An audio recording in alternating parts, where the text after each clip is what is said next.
अब आप एक क्वेश्चन लिखिए, मैं आपको बता देता हूं कहां पे मिस्टेक होगी। बोला अब मैं आपका कंफ्यूजन बताता हूं, जो बच्चे पैराबोला में मिस्टेक करते हैं वो क्या करते हैं। मैं आपको क्वेश्चन ये दे रहा हूं, Y square equal to 4x, बल्कि यही ले लो, चलो वाई स्क्वायर इक्वल टू यही ले लेना बेटा 8x plus 4 and line y equal to 2x plus C touches the parabola, find the value of c। अब ये कंसेप्ट अगर आपने सीख लिया तो मैं आपको बता दूं, चाहे पैराबोला हो, चाहे इलिप्स हो, चाहे हाइपरबोला, आपसे मिस्टेक नहीं होगी। तो आप जरा इंपॉर्टेंट कंसेप्ट है, सीखिएगा। मेरा क्वेश्चन क्या, अगर आपको अभी भी क्लियर नहीं है कि लाइन अगर इस पैराबोला को टच कर रही है तो ए की वैल्यू बताओ। अब क्या दिक्कत है मैं बता दूं आपको, कि अगर आपको कभी ये वाला पैराबोला दिया हुआ है और ये लाइन दी हुई है और आपको ये बोला जाए कि ये इसकी टेंजेंट है, ध्यान देना, तो C की वैल्यू आपने याद करिए A बाय एम, बिल्कुल ठीक है। पर यहां पर भी लोग यही गलती करते हैं, C equal to A by M.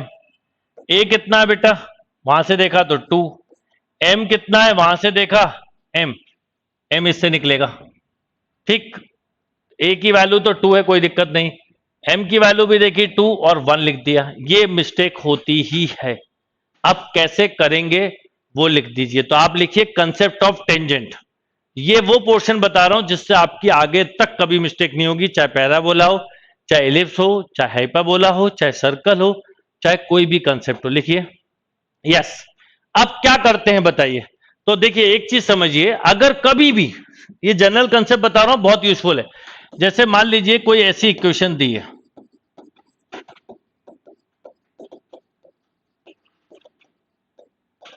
और एक कर्व दिया y equal to m x plus c. अगर ये लाइन इस कर्व की टेंजेंट है तो सिंपल सा लॉजिक है, y की वैल्यू रख दो आप x के टर्म में क्वेश्चन में, ठीक है। अभी अपन और भी क्वेश्चन करेंगे, आपने पुट कर दी, पुट करने के बाद आपको एक x की क्वाड्रेटिक इक्वेशन मिलेगी। कंडीशन ऑफ टेंजेंट का कंसेप्ट होता है डिस्क्रीमेंट इक्वल टू 0, यानी B square equal to 4ac। अगर कर्व पर लाइन 2 पॉइंट पे इंटरसेक्ट कर रही है तो डिस्क्रीमेंट ग्रेटर देन 0, यानी B square greater than 4ac। और अगर नाइदर इंटरसेक्ट नॉट टचेस तो B square less than 4ac। ये पहले आप नोट करो, फिर मैं आपको कुछ क्वेश्चन के साथ समझाता हूं। ये एलिप्स हो, हाइपरबोला, पैराबोला और सर्कल हो, हर जगह, यानी जो आपको लाइन दी है उसका एक्स या वाई कर्व में पुट करो। एक क्वाड्रेटिक इक्वेशन बनेगी या तो एक्स की या वाई की। अगर टेंजेंट की बात हो रही है तो डिस्क्रीमेंट 0 होगा। 2 पॉइंट पे इंटरसेक्ट कर रही है, हो सकता है देखो बेटा पैराबोला में लाइन 2 पॉइंट पे इंटरसेक्ट कर सकती है, टच करती हुई जा सकती है बाहर, टच कर रही होगी तो डिस्क्रीमेंट 0, यानी ये कंडीशन है टेंजेंट की, ये कंडीशन है इंटरसेक्ट की, और ये है neither intersect not touches the curve.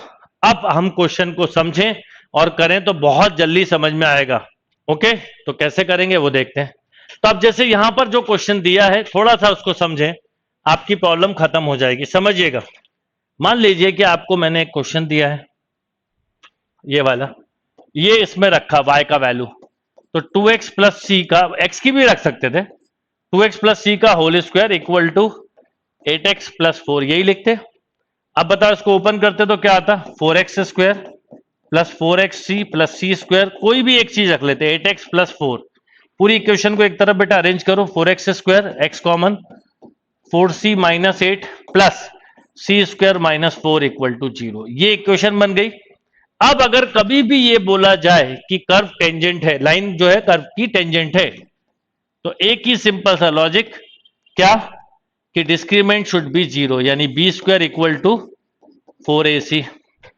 B कितना है, 4 कॉमन भी निकाल सकते हो, c माइनस 2 का होल स्क्वायर, तो 4 का स्क्वायर हो गया 16 और c माइनस 2 का स्क्वायर, राइट, ये हो गया। अब आए इधर आप, तो अब 4 इंटू 4 इंटू सी स्क्वायर माइनस 4, राइट बेटा। अब 16 से 16 भी कैंसिल, इसको ओपन किया, c square minus 4c plus 4 equal to c square minus 4, ये भी कैंसिल बेटा। अब 4c इक्वल टू 8, तो आप में से कुछ बच्चों ने C2 लिखा था, this is the right answer. आप सोचो अगर वो आप फॉर्मूले से कर रहे होते तो C1 आ जाता, तो आंसर गलत हो जाता। तो ये बड़ी कॉमन मिस्टेक है, इसको सीख लीजिए तो आगे मिस्टेक नहीं होगी। The line y equal to 3x plus C touches the parabola x square equal to 16y, find the value of c। निकालिए जरा। देखिए क्या होता है, मैं फिर बता रहा हूं आपको, आप लोग सभी बेटा ध्यान दो। अब थोड़ा आप बोला आप स्लो। अगर y square equal to 4ax है और y equal to mx plus c है और ये लाइन इसकी टेंजेंट है, तो c equal to a by m होता है। ओके, अब यहां पर होता है कि नहीं वो भी बता देता हूं। कई लोग लगाते हैं c equal to a by M, a है 4, m है 3, तो 4 बाय 3। 100% इस क्वेश्चन का ऑप्शन ए 4 बाय 3 होगा। पर 4 बाय 3 करेक्ट आंसर है कि नहीं, यही चीज बतानी है। देखिए किस किस ने लिखा है। तो अगर मैं ये मान लेता हूं कि ये इसकी टेंजेंट है, तो y की वैल्यू यहां रखी, तो एक्स स्क्वायर इक्वल टू बोलो 16 इंटू 3x प्लस सी, तो X square minus 48x plus 16c equal to 0। Yes और नो? इधर आएगा तो माइनस हो जाएगा, सॉरी, है ना? बिल्कुल सही है, कुछ बच्चे बिल्कुल सही लिख रहे थे। B square equal to 4ac, तो 48 into 48 equal to 4 into minus 16 into c, तो c इक्वल टू कितने, कई सारे बच्चों ने माइनस 36 लिखा था और कुछ बोल रहे थे 3 बाय 4 और 4 बाय 3। अब यहां पे आप अपनी प्रॉब्लम कैच कर लोगे तो मैं समझूंगा आप मेरी बात सुन के समझ गए कि अगर स्टैंडर्ड पैराबोला में Y square equal to 4x से हटके भी है तो गड़बड़ हो जाता है। तो प्रॉब्लम क्या है, सर्कल के जितने स्टैंडर्ड ट्रिक फॉर्मूले हैं वो इस पे बेस्ड हैं। सर्कल बदला तो आपने वही फॉर्मूला लगाया, आंसर गलत। पैराबोला के सारे ट्रिक फॉर्मूले इस पे बेस्ड हैं, पैराबोला बदला, आंसर गलत। इलिप्स के सारे फॉर्मूले स्टैंडर्ड फॉर्म में हाइपरबोला के। तो अब ऐसे में क्या करें, दो तरीके हैं, या तो हम हर फॉर्म के फॉर्मूले याद करें या फिर हम कंसेप्ट ही बना लें, क्योंकि हर एक फॉर्म का अलग अलग फॉर्मूला होता है। तो याद करना मुश्किल होगा, क्योंकि जरा भी इधर उधर हुआ तो सब गड़बड़ हो जाएगा।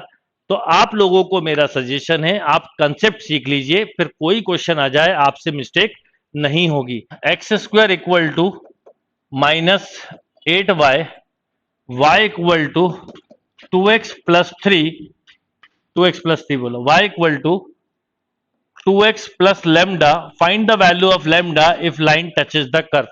जल्दी करिए कि अब मेरे को नहीं पता कि क्या है क्वेश्चन, मैं उलझू ही ना, सीधा सीधा y का वैल्यू रखा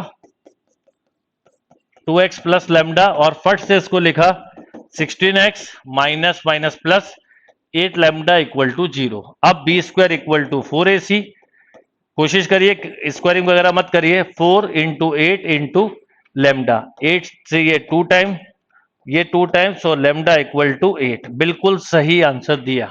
plus 2y minus 3x plus 5 equal to 0, line दिए y equal to 2x plus lambda. बताना है कि लाइन कब टच करेगी। देखिए अब आपने y रखा, स्पीड में रखिए, करिए question. X square plus 2 into 2x plus lambda minus 3 into X plus 5 equal to 0। पूरी इक्वेशन अरेंज कर लेना पहले। X square plus 4x plus 2 lambda minus 3x plus 5 equal to 0। Finally X square plus X plus 2 lambda plus 5 equal to 0। ये बन गई x या Y की कोई एक क्वाड्रेटिक बनेगी। कंडीशन ऑफ टेंजेंट होता है डिस्क्रीमेंट शुड बी 0, यानी B square equal to 4ac। तो बी स्क्वायर मतलब 1 equal to 4 into 2 lambda plus 5, तो 1 by 4 minus 5 equal to 2 lambda. तो लेमडा माइनस 19 बाय 8 जितने बच्चों ने बोला था वो बिल्कुल सही था, बाकी सब गलत हो गए हैं।